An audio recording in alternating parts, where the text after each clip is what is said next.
Want an easy way to see if you could save money on car insurance? Geico gives you 3. Call 1-800-947-AUTO. Go online to geico.com or stop by the Geico office nearest you. 3 ways you could save 15% or more. Welcome to the Right Time Podcast. The Right Time with Bomani Jones.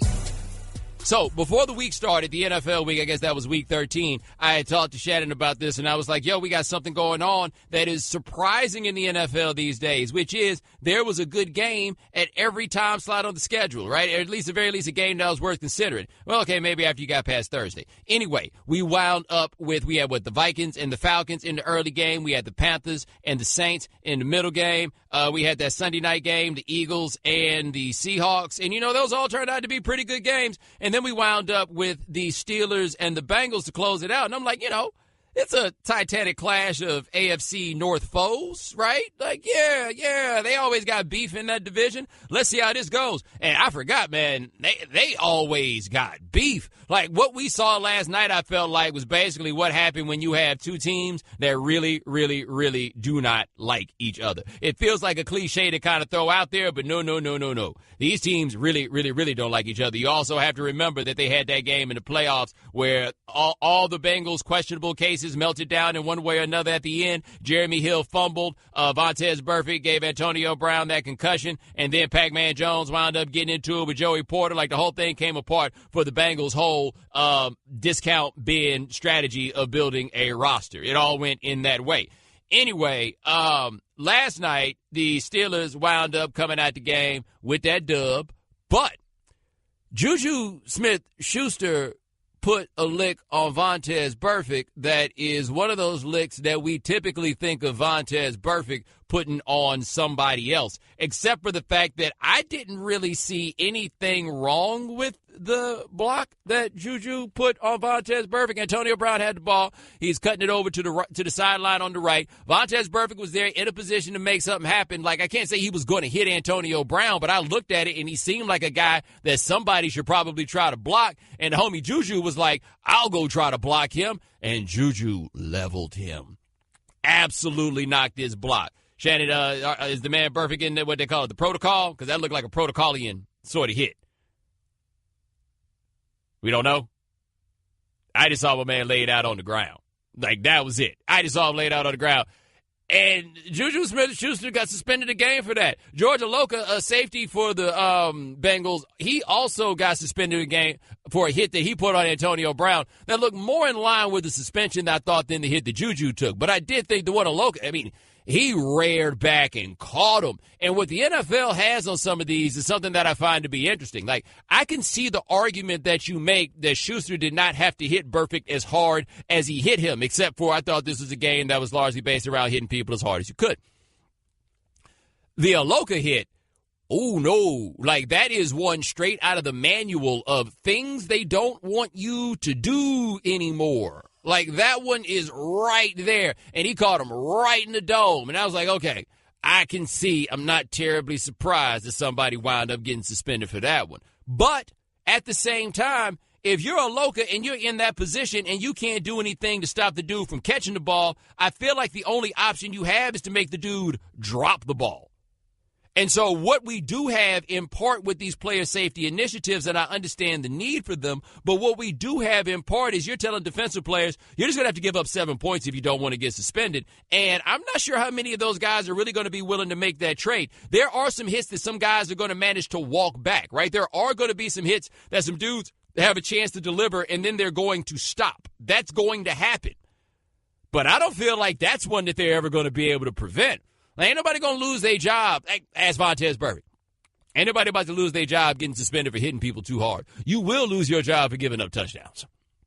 And I do feel like a whole lot of what NFL players do when they're out there on the field is about not losing their jobs. Now, JuJu Smith-Schuster, who has become a bit of a darling for all of us because he had the whole thing with his bike and he does the funny dances. Hit him with that Hadouken, but he don't know it was a Hadouken because he's too young and he thinks it's Dragon Ball Z. But that was Hadouken, right? Shannon, tell him, wasn't that a Hadouken? Absolutely. I thought it was Ken and Ryu. Forget That's this right. Dragon Ball Z stuff. No, you didn't think it was Ken and Ryu. It was Ken and Ryu. He thought that it was Dragon Ball Z. But like any good old head, we're going to tell these youngsters what it is that they're really doing. Anyway, Here is JuJu Smith-Schuster. He's going to apologize for the hit on Burfict. And the guy in the background, that's Antonio Brown. I didn't know it was Burfict at first. All I saw was the first Bengals dude that was in the tackle Le'Veon. So in my instinct, I got a block from my teammate, and me just playing ball. I hit him. After I seen the replay, I think I should have held back a little bit more and just from blocking him. And sure, I got straight cash on him. I also believe that's not me. I should never stood over him. I apologize for that. And it's called karma. With that being said, it's called I hope he gets better. First of all, let's take a moment to appreciate JuJu Smith-Schuster, more mature than Antonio Brown. Number two, I think that is also a lesson for anybody out there. If you are doing an interview and Antonio Brown is around, Antonio Brown is doing an interview also. Like, I'm glad JuJu Smith-Schuster wasn't out there trying to get no shine, because Antonio Brown's like, shine, don't nobody shine but me. Even if I'm talking about karma, don't nobody shine but me. Number three, it is very interesting to hear a player say, yeah, maybe I just shouldn't have hit him so hard. Like, is that what we do now? I mean, I understand the rationale behind it if that's just what we do now, but is that what we do now? Are we asking guys to be like, I could have hit him real hard, but instead I chilled?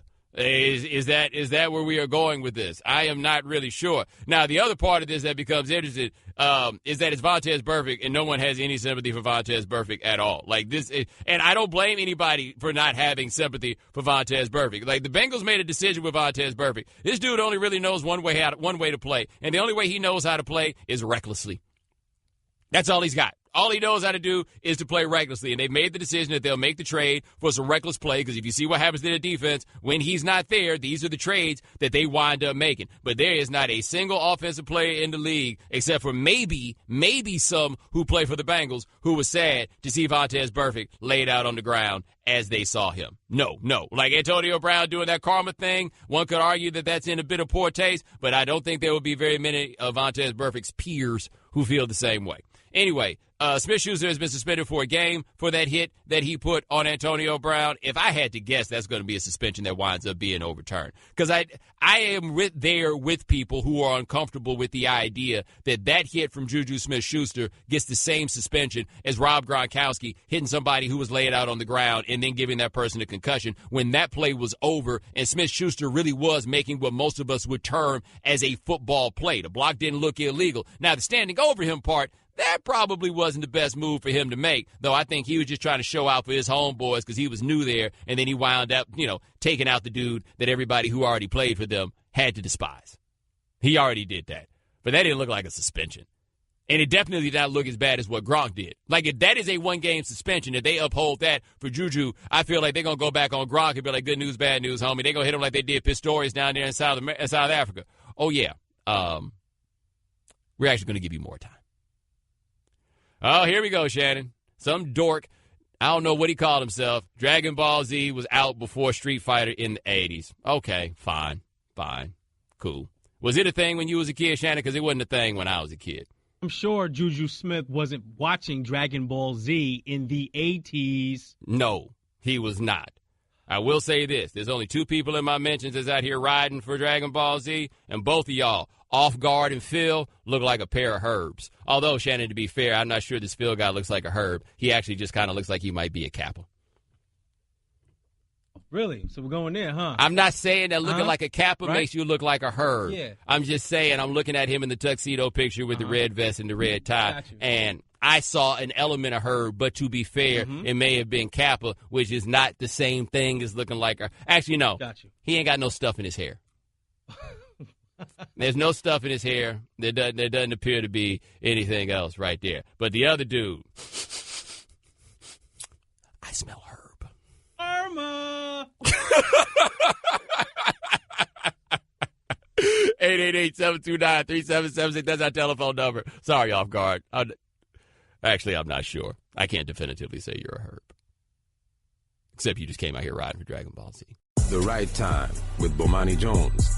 By the way, I tried to give the Off Guard dude some credit that maybe he wasn't a herb. We were talking about Street Fighter and Dragon Ball Z last time, and I figured if you was the one to pop up, Dragon Ball Z came before Street Fighter, you was probably a herb, because I'm of a generation that ain't care nothing about no Dragon Ball Z, but the younger generation does care about the Dragon Ball Z. Anyway, I remember I tried to pull it back, because I was like, maybe the dude isn't a Herb. Maybe he's not a Herb. And then he says, JuJu just put Burfict in protocol. You think he cares about an old head telling him what his celebration was? What's your point?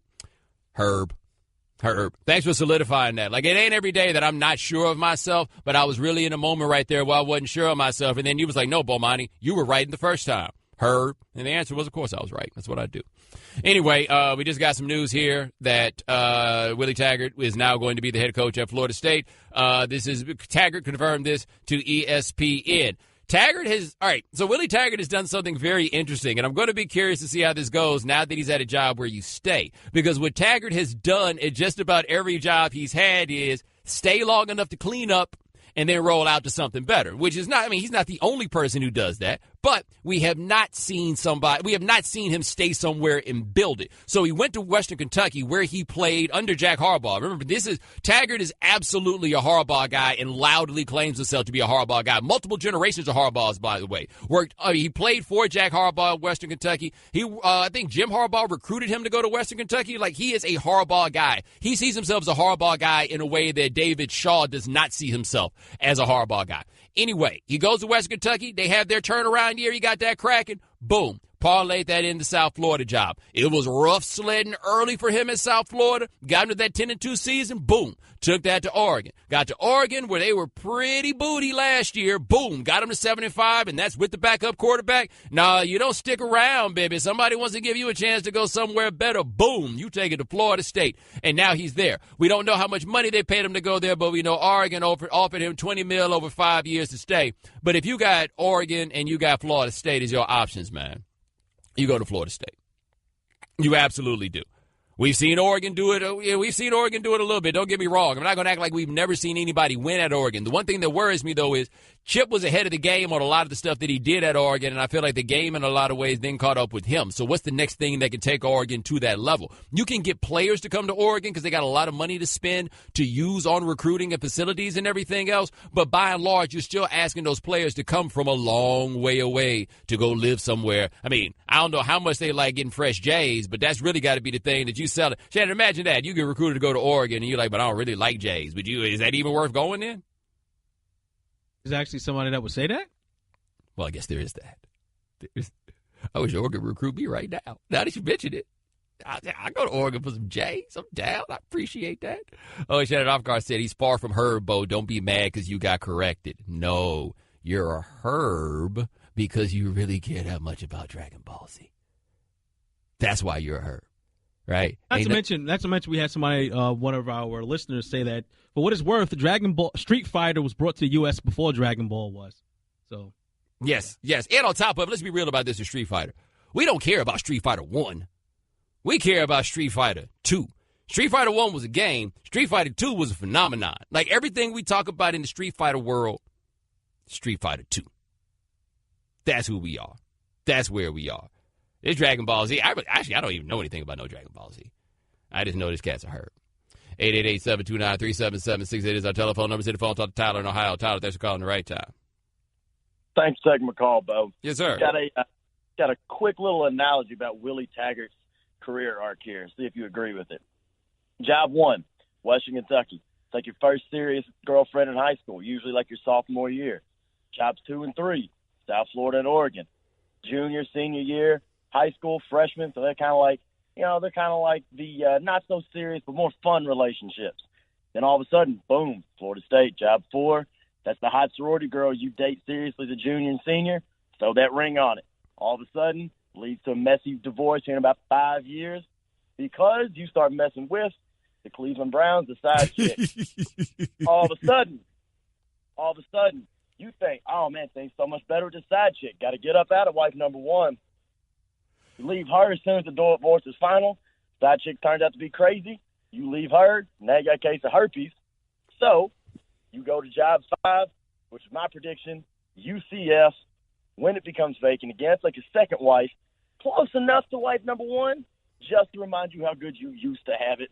Now you've settled down. I'll hear your thoughts, Bo. Got to be honest, Tyler, I appreciate the call. I kind of stopped listening when you mentioned that one thing. Like at that moment, it became very difficult for. It was a collective. What did he just say? Moment. I looked at Shannon. Shannon looked at me. Did he say? Did he say what? Did you hear what he said? Yeah. He said what we thought he said. He said what we thought. He said what we. Yeah, nobody else heard it though. Okay. Yeah, there's a lot going on there.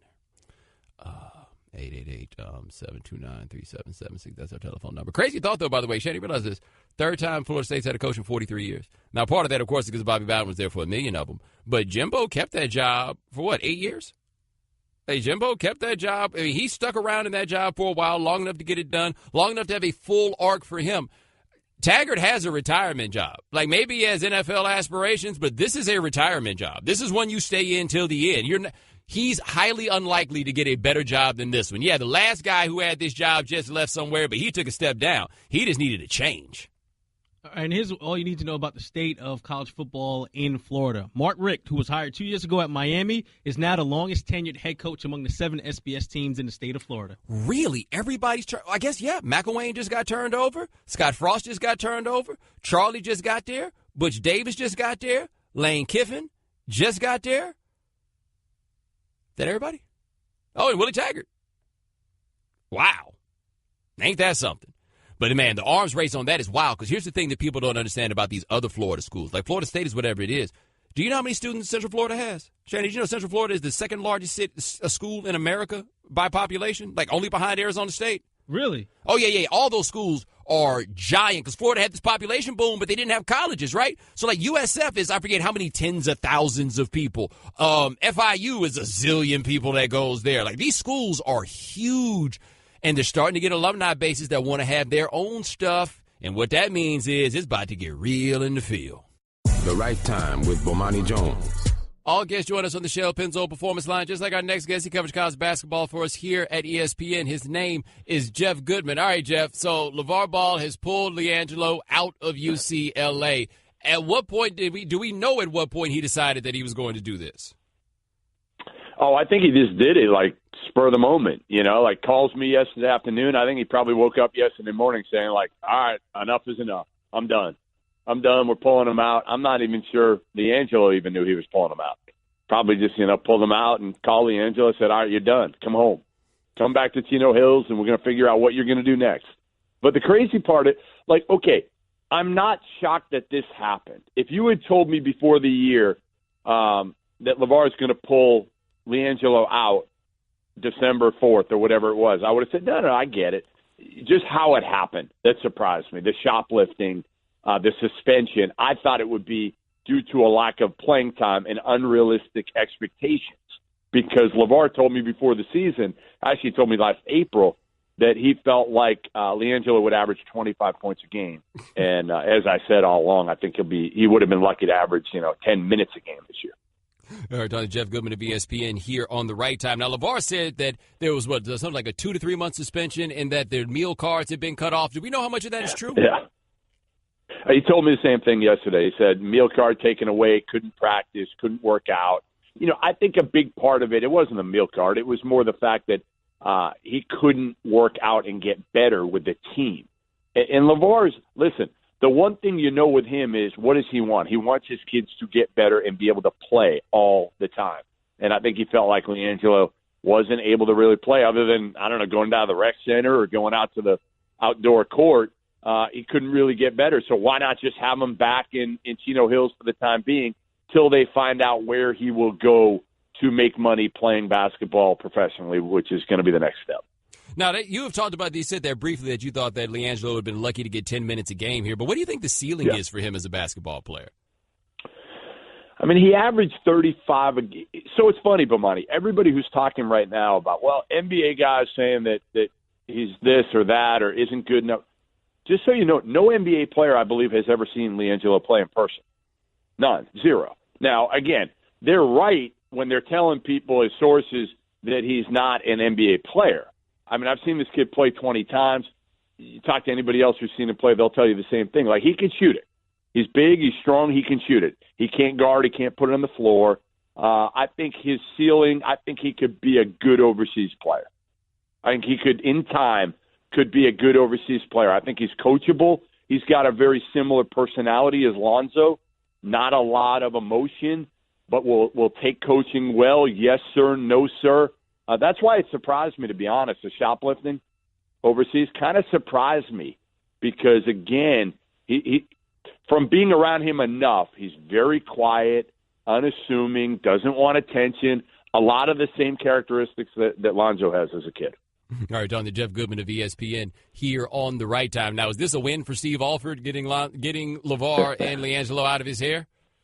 Hell yeah, no doubt. Steve Alford, as I've said, probably had the best night of sleep that he's had in months last night.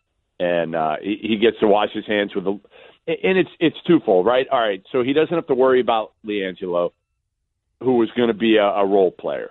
But he also likely, LaMelo's done, and he won't ever play at UCLA, according to my sources, highly unlikely. And what that enables them to do now is recruit with a clean slate. Because a lot of kids, you're trying to recruit them, and they know LaMelo's coming. They know LaMelo's going to have the ball in his hands a lot. It's going to be the LaMelo show because he's not like Lonzo. He's the opposite. He wants to jack. He wants to shoot. Lonzo just wanted to make people better. So I think this will help UCLA turn the page on the Ball family, despite the fact that, again, Lonzo did so much for that program. I mean, think of what he put UCLA on the map, and he saved Steve Alford's job to some degree. Now, what about these other kids that got suspended who are a little bit more highly regarded than LiAngleo? How much do you – right. Who, what? How much does it hurt UCLA to not have them? Cody Riley could help him. He's like a 6'8", 6'9", big, strong four-man. So he would play because physically he could play today. Jalen Hill, a lot of people feel like – I haven't seen him a ton, Bomani, but the word that I've gotten is he's probably not quite good enough to play at UCLA, especially right now. Could be a decent player down the road, but Cody Riley could help. So, the question now becomes letting the process play out, and it's not Steve Alford's decision. It's a university decision, what they end up doing with these two kids. And do they get reinstated? Do they get suspended for the year? Do they transfer somewhere else at the break? That's another option. So I think we'll see here. We'll probably hear something in the next probably 2 weeks, I would assume.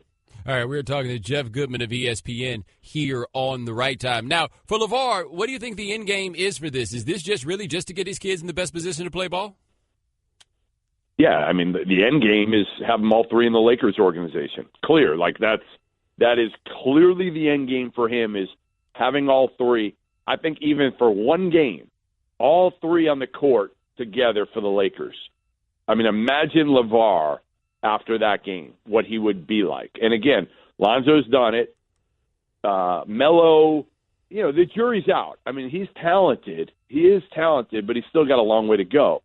Jello, the middle one here, he's can they leverage it with Magic Johnson to put him on the G League team for now? Does LeVar have enough juice and enough leverage, and does Magic just not care and would say, hey, you know what? Yeah, I'll throw him on the G League team to keep LeVar happy and keep Lonzo happy.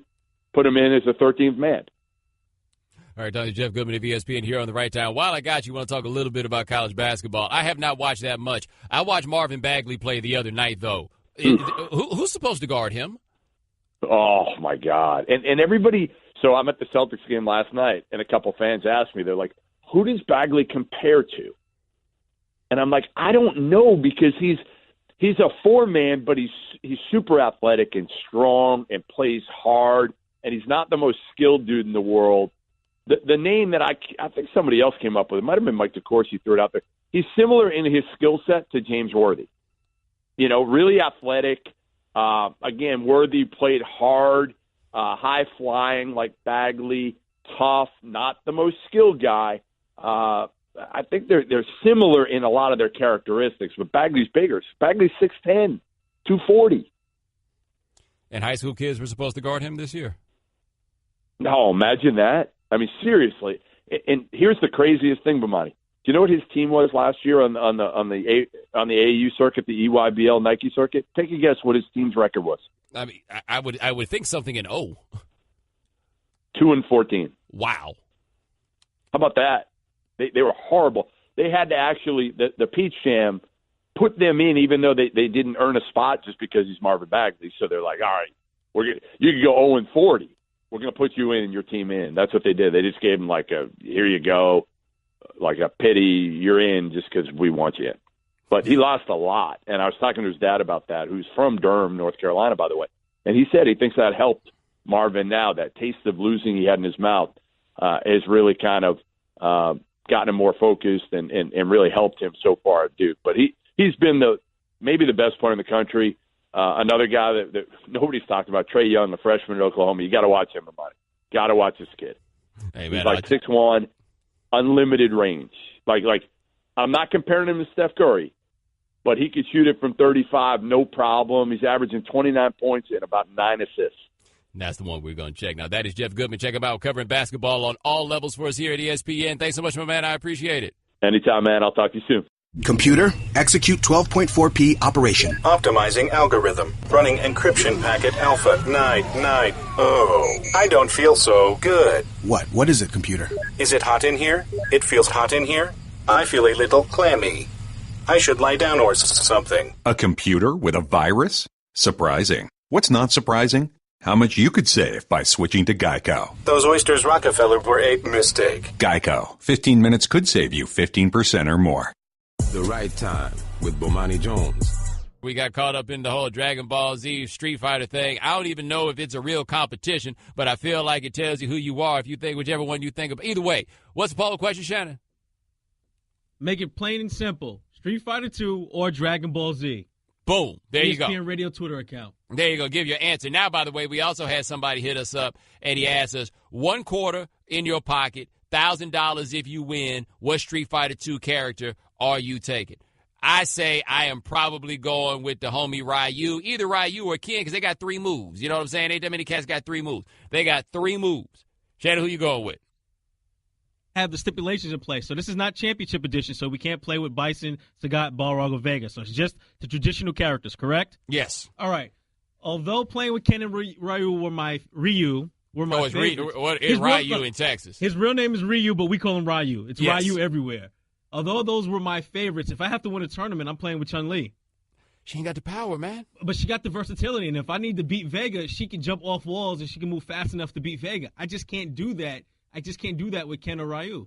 I guess there's something to that, man. But, I mean, because, so Chun-Li had the fireball and the upside-down kick, right? Bird kick, yes. Yeah, helicopter, whatever it was. That's what she got, right? She got the upside-down kick. I'm going to take that fireball, that dragon punch, and the whatever it was he said when he did that one. I can't remember, right? I know we got the Hadouken and the Oryuken. I know their moves were essentially the same, but were you more of a Ryu guy or a Ken guy? I don't know how I decided I was a Ryu guy, but I decided I was Ryu. They just had to pick one. I was more of a Ken guy, believe it or not. Like, although they had the same moves, Ken had some more flair to him. He had the fresh red jersey. He did. You know, he fighting out there on the piers and the docks. He getting it in. Yeah, that's right. Now I'm going Ryu, man. Going Ryu. Should we make that a poll? He had a better name, Ken Masters. Come on now. That sounds like a champion. What was Ryu's name? It was Ryu. Okay.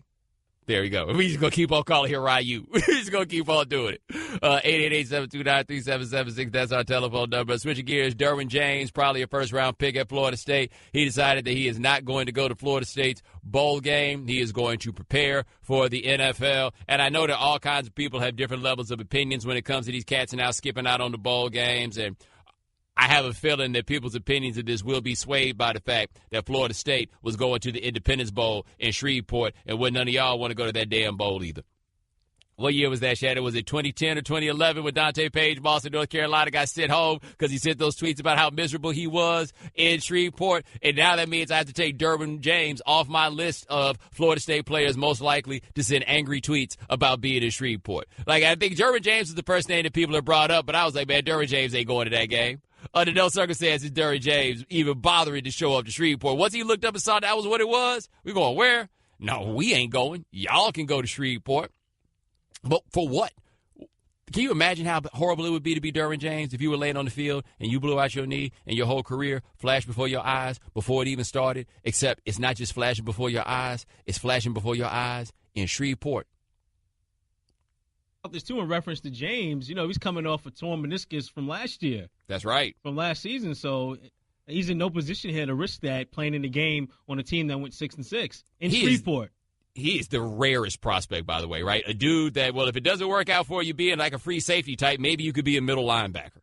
Like, those are the things that people say about Derwin James. Like, that's how cold he is. Nah, man, it ain't about to end. It's not going to end for me here. Well, what about that whole discussion of these players are sitting out the bowl games and they're letting their teammates down? Yeah, let me tell you, their teammates need to find a way to not go to Shreveport neither. In fact, I feel like Derwin James is being an inspiration to his teammates right now. I wouldn't care if I was going to the NFL or not. I'm just not going to Shreveport. Just not happening. No, sirree, Bob. I'm good on that. And, oh, buddy, Shannon, the responses are coming in hot and heavy about this Street Fighter 2. And somebody said, don't forget Dalsim. And I ain't never met anybody that used Dalsim. Too slow, man. Too vulnerable. And Chun-Li is Mike Tyson compared to Dalsim and them little rubber band taps that he's out here giving you. There's one dude saying he taking Blanca, and that tells me one thing about him. He's a dude that just sits there over in his little corner, and all he does is hit the button real fast and try to light up. That's his whole groove. He also occasionally uses E-Honda, and all he does is that hand thingy. That's all he got. He's like, yeah, you're just going to come over here in this electricity. That's all you're going to do. Those are the cats. Those are the most annoying dudes in the world, too. They're not even trying. They're not putting any effort. A lot of Team Ryu, by the way. A lot of Team Ryu. Somebody said something about Chun-Li and the lightning kick, except I'm looking at this, Shannon. This looks like one of these newfangled Street Fighters. I don't know this era. She did have a maneuver similar to E-Honda when you just press the button and her. Oh, that's right. I forgot about that. Yeah. And then she had the. Okay, so she had 3 moves. Right. She had the lightning kick, she had the helicopter kick, and she had. Jump off walls, too. Let's not forget. That added a new. Of the playable characters in the original Street Fighter 2, that added a new development. That's right. Oh, and by the way, Shannon, yes, the dude who said that used Dalsim is also talking about using E-Honda, and that tells me he is absolutely just hitting the button. That's all he's doing. He's just hitting the button. Somebody hit me and said, what's wrong with Shreveport? To which I say, why don't you go? Why don't you go check it out? Why don't you go let me know how it goes? I actually have Shreveport stories that I can't really tell you as of right now in this moment. If you ever meet me in person, I would tell you, Mike's on the line, but we ain't got enough time for Mike to do the Mike thing. We're going to let Mike come over on the other side of the break. I'm trying to think, did we miss anybody? The homie Guile. I like the homie Guile. You wasn't about the Guile? He was slow as well in his maneuvers, unless he could set you up for the blade kick. Oh, there is that. The Right Time with Bomani Jones. We've been really getting it cracking over here talking about Street Fighter. I barely even remember how we got to talking about Street Fighter. I already had to block somebody about this because this little young Dragon Ball Z generation. I ain't got no beef with your little Dragon Ball Z thing. I don't know nothing about it, man, but I just feel like it's really popular among herbs. Anyway, we have a poll up that is asking you, Street Fighter 2 or Dragon Ball Z. Shannon, do we also have the poll up yet about what Street Fighter character that you taking if you got a quarter to win $1,000? Actually putting that one up there right now. I feel like I got almost one more that we should consider. What you got? Street Fighter 2 or Mortal Kombat? I'm Team Mortal Kombat. I'm absolutely Team Mortal Kombat, even though I may have been Team Mortal Kombat in large part because it was just so grisly and grimy. You know what I mean? There's the blood all over the place with Mortal Kombat. Either way, check the ESPN Radio Twitter account at ESPN Radio. You can get on those things. In the meantime, LiAngleo Ball is no longer going to UCLA. LeVar has pulled LiAngleo out of UCLA, although I don't feel like LeVar actually has the power to pull the kid out. If the kid decided he was going to go, he had to go, although I don't see myself as being the one telling my daddy no if my daddy is LeVar Ball. Anyway, this has happened, and as a result, we wound up with LeVar and LiAngleo. They went on to the Today Show. LeVar went on CNN again with your homie Chromo. Anyway, one thing I thought was interesting about this is here is LiAngleo Ball explaining just how the shoplifting thing went. We all went out one night, went through the malls, went to a Louis Vuitton store. People started taking stuff, and then, me just not thinking and being with them, I took something too. And we left thinking we'll just get away. You know how kids think. I didn't realize till I got back to my hotel. I'm like, that was stupid, but by then it was too late. And then sure enough, the next morning the police came and got us. We were in jail for a day and a half or something like that. What was that like? Oh, it was horrible. They take your clothes, you wear like whatever they have for you, a little jumpsuit or whatever, take your shoestrings, and then you just sit in a cement cell for however long. It's just you and then all the officers, and they don't speak English. And they don't speak English, which, I think is a fairly obvious thing. That being said, can you imagine being in a jail where nobody speaks English? These cats trying to ask you what you in for, and you can't even give them a satisfactory answer? right? Like, just imagine that, because the one thing about it is I imagine that our Chinese brothers really ain't no better than us in those circumstances, where you get a call with somebody here who don't speak no English, and you get frustrated with them, and all you do is start speaking English to them harder, as if that's all of a sudden going to make the point. These cats just sitting there in the Bing for a day and a half, and then they got out. Now, we have LeVar Ball here, and one thing LeVar said about this, and I actually think that LeVar makes some halfway decent points about this. One is that he thinks that they had this indefinite suspension, and he feels like that's gone on long enough. China already forgave the boys, and they returned it. I mean, why else are we still manhandling them as far as keeping them from playing sports, taking their meal passes, taking their stuff where they can't practice in the facility? I mean, come on. They already apologized. They already did all that. So what are we holding on to make a point for what? They've already been forgiven over there. So what's the big deal? So I'm saying is, let's get back over here and start their lives back. I think they had enough. I think he's right, by the way. Like, you know, and that's how LeVar went on CNN. That was LeVar on CNN with Chromo.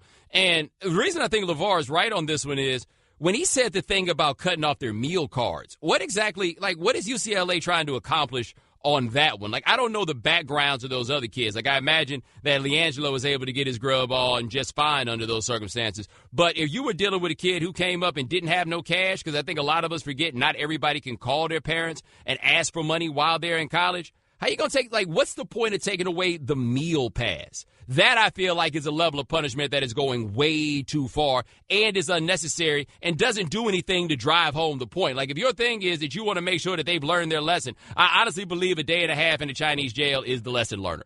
I don't think there's that much more that you need than the day and a half in the Chinese jail in order to learn your lesson. But can any single one of you explain to me what is accomplished by making it to where these cats don't have their meal cards on? Like, if their meal cards are still off as of right now, I have a feeling a whole lot of your parents will pull you out of school, too, under those same circumstances, especially if you went there to play basketball and you're not going to be able to play basketball from there. Now, this is a part where I think LeVar was tripping. LeVar's looking at the coaches like, what about y'all? It's been long enough punishment. Says who? I mean, we got to hold it. Look at these. These coaches is making a grip of money. We got to be mindful now that they could be under this, too, on the fact that they got to hold a little accountability. Now, the accountability part there, LeVar also said in that interview that he felt like that the boys should have been chaperoned, and I think that's ridiculous. They should have been allowed to roam through China as they saw fit. They are adults, at least in a technical sense. And no, I do not think it was UCLA's responsibility to have somebody walking around with those dudes through the mall to make sure they didn't steal nothing. No, I think that that's silly. I think that he's off on that one. Simple as that. That part, I think he's off. But again, I agree. The punishment that UCLA is still laying down, the way LeVar tells it, the suspension is like 2 to 3 months that they're talking about having. So LeVar looks at it and is like, look, that's the whole season. What's the point of doing this if that's going to be the whole season, right? Like, why are we here? What is the point of doing that? So I get him all day long on that. I'm more surprised that the entirety of the discussion that has been generated around this is about LeVar pulling LiAngleo out of school rather than why are you taking meals away? Like, really, why are you taking meals away? That's the one that would be my question. In fact, LeVar feels like UCLA going harder than China was. Okay, over there in China, they dropped the charges. Lucky for you. Okay, I think the boys have learned their lesson. Yes, they learned their lesson. I'm always lucky, so that's okay. But they learned their lesson, and now it's a harsher treatment over here. So my problem with Chromo, if you watch that interview with Chromo is going to a place that always bothers me in these sorts of things, where Chromo wants LeVar and LiAngleo to explain how grateful they are. At every turn, how grateful they are. And once people sit over here and brag about the American way and the American way of life, and then try to act like it would have been okay to be subjected to a ridiculous punishment at the hands of the Chinese government. And, right? Like, all of this is a, hey, man, be sure to say thank you. Be sure to say thank you. And I don't blame LeVar for being like, nah, it ain't going to be that. 888-729-3776. That is our telephone number. Let's hit the phones. Talk to our man, Trevor Price. Trevor, what's going on, man? What's going on, man? I'm on way my son's wrestling, and I'm listening to you. And let me tell you, I don't know a lot about basketball because I was never a good basketball player. As tall as I was in high school, I never played basketball. But I do know an athlete when I see one, and I do know a bad basketball player when I see one. That kid's not a basketball player. Let's just be honest. The middle one is that the odd middle kid is not a basketball player. But what he is 6'5", 230 pounds of athletic. He's an NFL tight end. I think LeVar is wasting his time with that. If you want to change the game, Mr. Ball, you make some big baller brand cleats after your kid goes to, a small Division I school and learns how to play football. Put him at Towson University. Put him at Oklahoma State. Any school will let him walk on. They'd probably give him a scholarship because when you are that big and you can run up and down a basketball court, basketball players and tennis players are the most athletic people I've ever seen all around. They can stop, they can cut, they can jump, they can move. And if he's halfway decent at any of that, he will be a great tight end. I played against the New England Patriots do things a little differently. One of the best offensive linemen I've ever played against, never played football in college. His name was Stephen Neal, and he was a college wrestler. And Bill Belichick said, look, I can teach you how to play football. I can't teach you to be big and strong. You know what I mean? So I think, forget all the punishments and all that stuff. You can argue that until the cows come home, but the kid's not a basketball player. He's just not. But, Trevor, man, they be hitting in football. That's a big difference. So I've been told. I'm just saying. I've been told. Like, I watched Jimmy Graham play basketball in college, and he was not a good basketball player, and he is a great football player, and he'd be out there every day looking like, man, but they be hitting out here. But let me tell you something. My next-door neighbor, his uncle was a ref, and he used to ref the Miami games. And he said that Jimmy Graham used to be on the basketball court for Miami, just throwing people on the ground. And my homeboy's uncle was like, what are you doing out here? You can't play basketball. Why? What are you doing out here? You're just throwing people on the ground. We're calling technical fouls. You're fouling out in 15 minutes. You need to go play football. And it worked out. I think the kid might not be tough, but you know what? Go put him at University of Oklahoma. He'll get tough real fast. Hey, but man. Today's NFL is not about tough, especially a tight end position. If you can run, if you can catch, which I know the kid can do, he can't shoot, and he can't play basketball. Have you ever seen a highlight of this kid playing basketball? I haven't. No, no one has. No one has. He's the other one. You've never seen a highlight of me playing basketball. There's a reason for that. I'm just saying, I've always thought that. I don't know these people. I don't know their family. But one of them scored 96 points in a high school game. The other one's playing for the Lakers. What's this one doing? They kicked out of UCLA. Right? Hey, man. Put him on a football field. Put a helmet on him. See what happens. Didn't LeVar Ball play football for the He did. The dad play? Yeah. Why are you trying to make this kid a square peg into a round hole? Hey, man, you might be right. When the Pro Bowler wants to give us a pity, we're going to take it, man. Trevor, I appreciate the call. The Right Time with Bomani Jones. Man, we talk about everything. We talk about LeVar and LiAngleo getting pulled out of school. We've really been talking about video games and the like. Shannon, Dragon Ball Z even a video game? I thought it was just a cartoon. Video game adaptations, but yeah, it started as a cartoon, yeah. Okay, just checking. So you can go on ESPN Radio's Twitter account at ESPN Radio, what you got Street Fighter 2 or Mortal Kombat, what you got Street Fighter 2, Dragon Ball Z, and if you got $1,000 on the line, what Street Fighter character are you going to fight with? We got everything for you. Anyway, let's hit the phones. DJ Mike Hitman, what's going on? Mo, I only going to fight with one man, Scorpio. Scorpio was dope. He was a man from hell. And he would give you a hard time. I'm telling you, you can't never see his face. You don't know if he's hurt or blind or what. Scorpio is the man. Hold on, Mike. You in the arcade playing Mortal Kombat? Hey, Bo, did I beat your boy in basketball and football? I'm a video fanatic. Bring it on. I got the Xbox One X. Come on with it. We need to get some people online playing against you, Mike. They don't want to play against me, Bo, because they're crap. That's Corey Urban. You did beat Corey that one time. Did Corey beat you, though? He only beat me in Boston. That's only because Boston is an old man sport. But football and basketball, I'll beat them down. Yes, indeed. Hey, Bo, let me say this. I can say the NBA legend game. Hear me out. I know ESPN going to write this down. They might copy it, and I'm going to be a genius. Let's get rid of that no comedian, no talent Kevin Hart, for one. Get rid of him. How about bring Alonzo Ball part in there and his brand of basketball? You might get Charles Barkley might want to play. Or you might get Michael Jordan might have come out on the court. What you think about that, Bo? You got Alonzo Father in there. He can market his gym shoes. He said he could play ball. and it's a legend game. Maybe some legend might come out and want to play in the NBA game against this guy.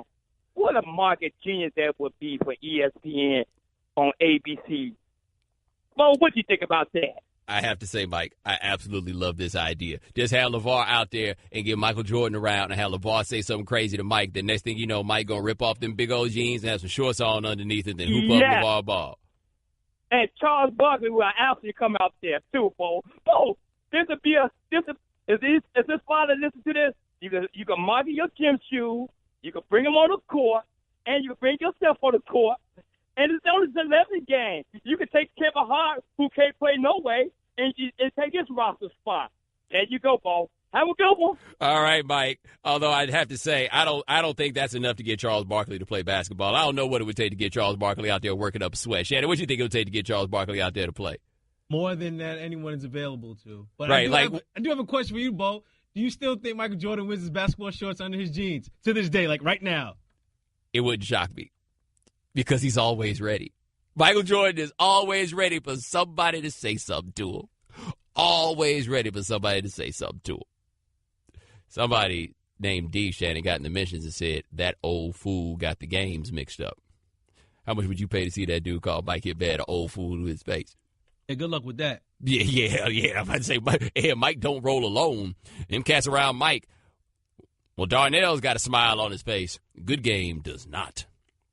Hey, subscribe right now to 30 for 30 Podcast in the Listen tab of the ESPN app or Apple Podcasts. Brought to you by ZipRecruiter, the smartest way to hire. Try it for free by going to ZipRecruiter.com/30. All right, 888-729-3776. That is our telephone number. We talked about this a little bit yesterday, but this is great. We don't have enough coach beef. Like, Spurrier was the greatest ever at, well, Shannon, was Spurrier, it was coach beef, it was school beef, it was just whatever kind of beef he could generate. They asked him once when he coached at Florida against Georgia if they had a chance to win it. He's like, does Ray Goff still coach over there? And that was his question. That was it. Was that you can't spell citrus? Can't spell citrus without UT. When the library burned down at Auburn, he said it was a shame because half the books hadn't even been colored. J.A. tells a great story once at one of the, I think it was the Fiesta Bowl in 95 where they got smoked by Nebraska, and they'd asked him about the Tampa Bay job was coming open then. They asked if he was going to take that, and he's like, nope. I don't know why, but my name tends to come up in these rumors. I don't know why some coaches' names come up and others don't. And then he goes out of nowhere and says, why does Phil Fulmer's name never come up in these rumors? Like, he's the best at that. But we don't get it too much no more. Not till Lane Kiffin gets a real job. Like, when Lane Kiffin gets one of those jobs, we going to get it back. Anyway, Mark D'Antoni said something about how his team focuses on beating Michigan. Jim Harbaugh got on the Twitter and said, Coach D comments on continuing to focus on how he can beat Michigan. Congrats on turning around a 3-9 team plagued with off-the-field issues. Good for the Big Ten to have him back. Ooh, Shannon, I found that to be a bit harsh. Well, we won in our rivalries, right? Well, I guess Michigan State considers Michigan a rival. Yeah, hold on, Shannon. Mike wants to come back. Mike, what you got, man? Oh, you hung up? Damn. That makes me wonder what happened in Mike's life. He normally doesn't hang up. He normally stays on the phone, and we get to hear whatever madness is going on in his world. But I do love that Jim Harbaugh is always ready to start this. The problem Jim Harbaugh's got is they don't do a good enough job of beating rivals. I think he's done a very good job at Michigan. He does not do a good enough job of beating rivals. Oh, here we go. Mike called, and he wants us to give that guy his telephone number. Mike, you're going to have to call in and do it because I feel like my bosses will get mad at me if I say your phone number, even though I know that you want your phone number out there. You will have to call and give that dude your phone number yourself so he can call you. Hey, D, if you are here, Mike will give you his phone number. Go ahead. In fact, hit him up at DJ Mike Hitman 21 on Twitter, D. Mike say he want to holler at you. He means it, by the way. Every single word, he means it. That's what we need, Shannon. We need Mike Hitman on somebody's staff. You telling me Mike couldn't recruit? Recruit who? He could recruit. Problem is, Mike's recruiting technique would involve a whole lot of hollering at your mama right there in front of you. But it'll be very, very charming. He will be very, very charming. The Right Time with Bomani Jones. All guests join us on the Shell Pennzoil Performance Line, just like our next guest covers the NBA for us here at ESPN. His name is Chris Haynes. Now, Chris, we saw that Steph Curry had a sprained ankle. Now, the question I ask about this for the Warriors, given the track record that Steph had with ankle problems, how worried do they get when something happens to his ankles? Yeah, it's a concern. It's definitely a concern with his history. He has been relatively healthy with that ankle injury over the last couple of years. Extremely. He's been extremely lucky in the fact that he's been able to play at such a high level. He reached his MVP peak when he was playing healthy free. Now, I want to say this. I think it's going to get to a point where they're going to be very, very cautious with him. I can see them extending however long he is out, extending him out for maybe another week or so past the time he's ready to make sure he's clear and cut and ready. Steve Kerr has been really concerned about guys' minutes and making sure they get adequate rest and not bringing guys back too early. I think he's going to be overly cautious when it comes to Steph. So this can be something that's going to linger for a while, probably.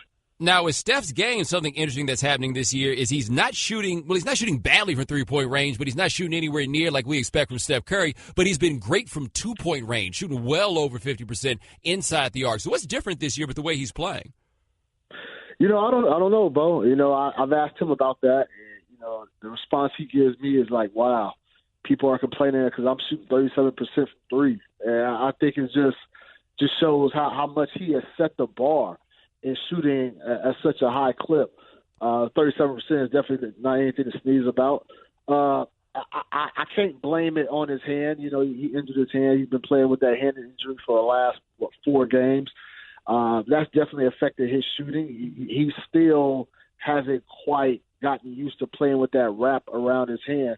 And so that's been an adjustment period. But overall, Bo, there was a stretch, he was shooting abysmal for about, I want to say, a week and a half stretch last year.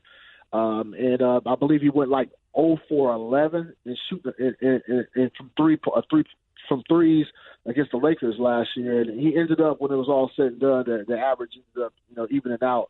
I think this would be one of those scenarios where he's going through a rough patch. He'll eventually figure out, once he gets his hand healthy, I think that's when it'll all come to grips. All right, we're talking to Chris Haynes of ESPN here on The Right Time. Switching gears just a little bit, did your boy KD really want any problems with Boogie last night? Man, I was texting KD today about that, man. Like I said, I did not catch I was off for that game in New Orleans. But I saw KD going after him. I was thinking, KD, man, come on now. You don't want those problems, man. Come on. Come on. That's not the guy. I know KD. I ain't call you no punk. I know you ain't no punk. I know you go try to do what you got to do. But, man, I don't think he won't none because, and, those two, it was funny. Those two, they're really good friends. They're really good friends. I think both of them let their emotions get the best of them. And KD, man, look, the first 11 years of his career, he had 1 injection. He's already got 3 this season. I don't know what's going on with the dude. He's really, I don't know if he's his emotions get into him, getting in the way, or he's just being himself. I don't know what it is, but it's definitely something different that's going on with him. If you look at those ejection numbers. Dudes are trying him about his little internet accounts, are they? He's catching it from either which way, man. And he put it on himself, man. He's got to learn how to deal with it and stick to one account.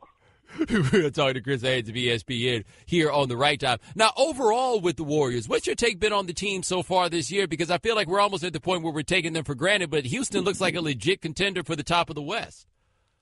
I think the reason we're taking them for granted is this. Look, Houston, OKC, they have to prove to themselves that they're a contending team because they have a lot of new pieces they're trying to fit into the mold. And so they need this regular season to go out there and put together a lot of string of wins to try to convince themselves that they belong in the conversation with the Warriors. The Warriors, they got the same pieces they pretty much had, during this run. And they know their system. They're not out there like these other teams trying to learn systems, trying to learn schemes, trying to learn their skill sets with their new teammates. So I think for a lot of it for the Warriors is just boredom. And Kerr, he's resting guys a little bit more so than he did last year around this time. So you're not going to see the Golden State Warriors standings just be eye-popping. And I think that's why we're giving a lot of eyeballs to Houston, to Boston, what they're doing, because it's a new thing. But I think when it's all said and done, I think Golden State Warriors, they'll be there in the thick of things. And right now, I think they're just using this time to make sure they're crisp in the regular season, make sure they're crisp, but also want to make sure they're healthy. And to get kicked out of games every now and then. What happened to your man Livingston, man, with the not really a head butt, but it was definitely a head tap with the referee. That's part of rest. That's part of getting rest too, Bo. I mean, coach can either rest you or you can rest yourself. Maybe that's what KD is doing. So instead of us looking at it as 3 ejections, maybe we look at it as KD got 3 days of rest this season. So, just different ways of looking at it. But, no, it's clearly something going on, man. But, look, I will say that ref, I was there in Miami, man. He stepped into him a little bit. Sean definitely earned that ejection, but I was very surprised, and I have to give the league credit for the discipline action of the referee. I think he had a part to play in that headbutt. Now, I think they did the right thing. All right, it's on to Chris Haynes of ESPN here on The Right Time. Now, switching gears just a little bit. You wrote about the Lakers and this LeVar Ball rule. Now, what is this? Look, I think honestly, look, the Lakers, I've communicated with the Lakers before I wrote the piece, and they, insist, and I agree with them with this. This is accurate. That rule has always been in place. That media members were always forbidden to go in that area, but it just never needed to be enforced because there wasn't like an oversaturation of media hanging in that area after games. So I give them that. But I will say, I talked to staffers around in the arena. They refer to it as LeVar Ball rule. Media going to LeVar. I think this is what Lakers want to admit this. I think this is what's going on.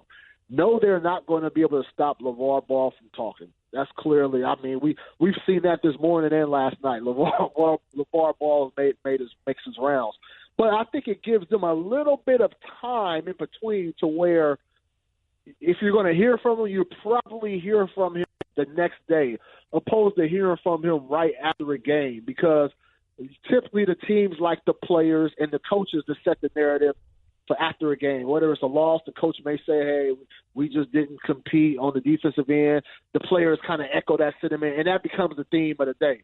But if you got the Lakers and the teammates and then Coach Walton saying something, then you got LeVar saying something right after the game, I think LeVar, for wrong or right, LeVar's narrative is probably going to be the one to reach the masses more so than what the Lakers. Now, I think the Lakers want to give themselves just a little bit more time to have their own narrative out that night and let LeVar do his thing the next day. So, they can't stop him. They can only hope to contain him. Now, you primarily cover the Warriors, but you have seen the Lakers play so far this year. What do you think of what they got going with the young guys? Look, I like Lonzo. Man, look at his numbers, man. He's doing some unbelievable things. He's definitely a force to be reckoned with in transition. He sees the floor like, any true point guard vet in this game right now. I just think with the bar that LeVar has set, and I don't even know if LeVar, LeVar may be playing us all and just setting a crazy bar just to get people to talk about it. But I think, we have the expectations and we have the standards based off of what LeVar has been spewing over the last year. And I think we're judging him off of that.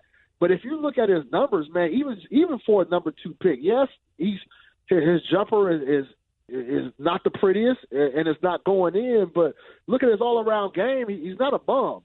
He definitely can play. And I just think he's getting a bad rap just based off of commentary from his pops. But like I said, maybe that's his plan.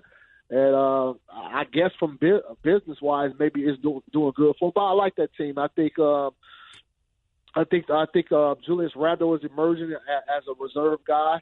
I think they really have some nice pieces over there. It's just all about giving them time and seeing if they can work together and get some more pieces in the summer. All right, that is Chris Haynes. Check him out covering the NBA for us here at ESPN. Thanks so much, my man. I appreciate it. Take care, Bo. Thanks for listening to The Right Time Podcast. Please come back tomorrow for more. And don't forget to listen to The Right Time with Bomani Jones from 4 p.m. to 7 Eastern on ESPN Radio and the ESPN app.